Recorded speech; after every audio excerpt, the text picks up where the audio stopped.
Allez-y, Monsieur Coquerel.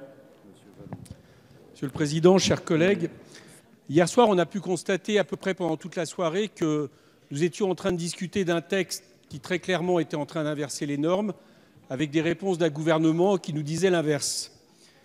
J'espère au moins qu'on va pouvoir s'entendre sur un des autres aspects du texte, qui n'est pas contradictoire, c'est que dans le moindre détail, il s'agit de reprendre les articles de la loi dite El Khomri qui n'avaient pas pu être validés du fait de la protestation syndicale et sociale et même politique du pays.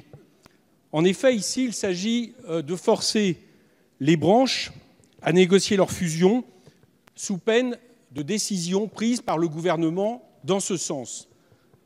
Madame El Khomri avait dû s'arrêter sur cet aspect et accepter le compromis de délaisser un délai de 3 ans pour permettre cette fusion.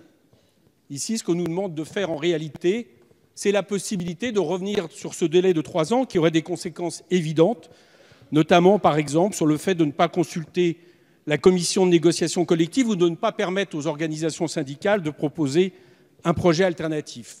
Notre amendement vise donc à non seulement revenir sur ce dispositif très autoritaire, mais aussi à lui donner un cadre, celui d'être toujours favorable aux salariés, parce que sinon, on se demande bien à quoi sert la fusion des branches.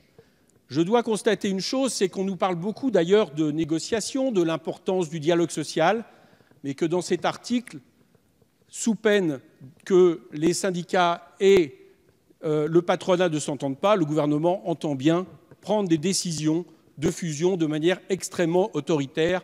J'observe donc qu'il y a dialogue et dialogue. Merci. Merci, Monsieur Coquerel. Quel est l'avis de la Commission, Monsieur le rapporteur, sur cet amendement 117 ? Oui, merci Monsieur le Président. La Commission a rejeté cet amendement. Quelques points de partage. On l'a d'ailleurs évoqué à plusieurs reprises en commission, mais également ici hier. Je crois que c'est important d'avoir des branches qui soient effectivement fortes. Et l'idée, pour assurer ce dialogue social efficace au niveau de la branche, c'est qu'on ait effectivement des branches qui soient structurées et efficaces, représentatives de l'activité économique, mais également effectivement pour que les salariés et les entreprises bénéficient de conventions collectives de branches de qualité, il faut qu'elles soient plus fortes dans tous les cas. Donc seule la diminution d'ailleurs au total du coût de ces branches peut amener cette force qu'on appelle de nos voeux. Le mouvement de restructuration est trop lent. À ce jour, seules 150 branches sur 700 environ ont été restructurées.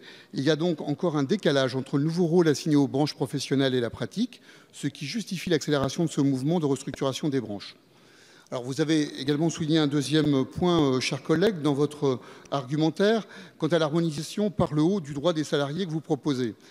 À mon idée, elle relève quand même de la responsabilité des partenaires sociaux qui sont habilités à négocier les accords et conventions collectives de branche, pas du processus de restructuration des branches en tant que tel. Donc, en cela, je suis défavorable et cet amendement a été rejeté par la Commission. Merci, Monsieur le rapporteur. Madame la Ministre, quel est l'avis du Gouvernement ? Monsieur le Président, même avis défavorable. C'est une question de cohérence du projet de loi d'habilitation. À partir du moment où on va renforcer les responsabilités de négociation, non seulement des accords d'entreprise, mais aussi des branches, il faut évidemment que toutes les branches soient en mesure de le faire pleinement. La réforme qui a été reprise de la restructuration des branches pour passer de près de 800 branches à environ 200 qui auront une réelle activité et qui pourront vraiment porter, la voix des salariés et la voix des entreprises et négocier des accords de qualité, est évidemment nécessaire pour la cohérence. Car si nous confions plus de responsabilités et qu'il n'y a personne pour les prendre, évidemment, toute la réforme tombe. Alors aujourd'hui, il y a 150 branches qui se sont déjà restructurées ou regroupées, donc il y a déjà eu un travail important.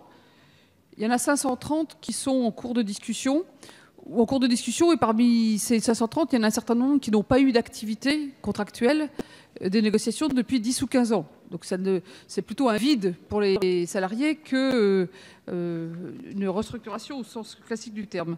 Donc c'est crucial pour la cohérence d'ensemble qu'on regarde le calendrier, s'il peut être accéléré, pour pouvoir s'assurer qu'au moment où on va confier des responsabilités fortes à la branche sur 12 domaines, le maximum de branches puissent être en mesure très rapidement de se mettre au travail sur ces sujets. Merci, Madame la Ministre. C'est donc un avis défavorable du Gouvernement. Monsieur Coquerel, vous souhaitez répondre à la Commission et au Gouvernement ? Oui, avec tout le respect que je vous dois, comme souvent, je ne comprends pas votre réponse. Parce que la question, ce n'est pas forcément de revenir sur la fusion. c'est le fait de garder le délai qui était prévu de 3 ans pour permettre justement que cela ne se fasse pas d'autorité. Et la deuxième question que nous avons pointée, c'est de vérifier pourquoi on fusionne les branches. Parce que vous me répondez, il faut fusionner les branches parce qu'il faut moins de branches. Bon, je veux dire, c'est une réponse, mais elle ne convainc pas forcément.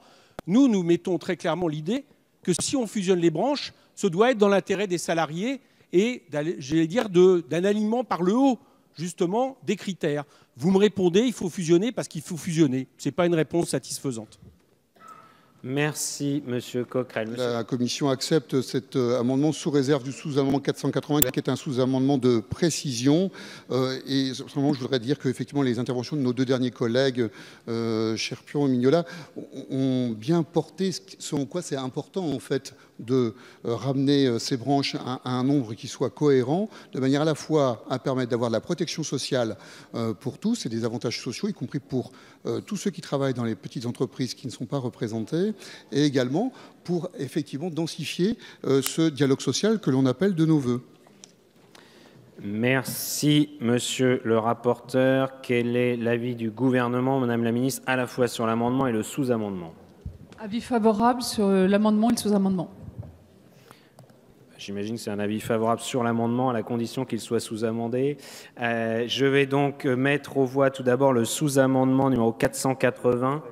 Ah, Monsieur Coquerel, excusez-moi, je ne vous avais pas vu. Vous avez la parole pour répondre à la Commission, au gouvernement. Oui, là, on est dans tout le, j'allais dire, le paradoxe auquel on assiste depuis hier.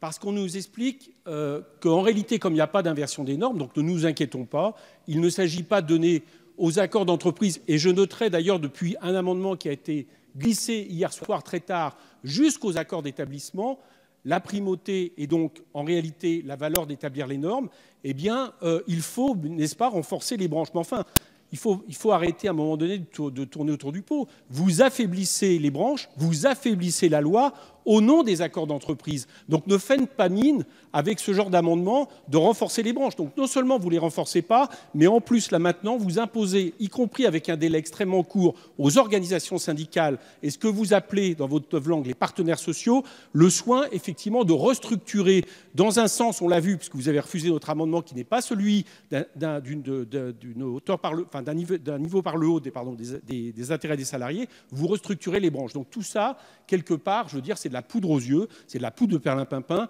qui habille ce que vous êtes en train de faire, c'est-à-dire une inversion des normes qui n'est pas dans le sens des intérêts des salariés. Merci.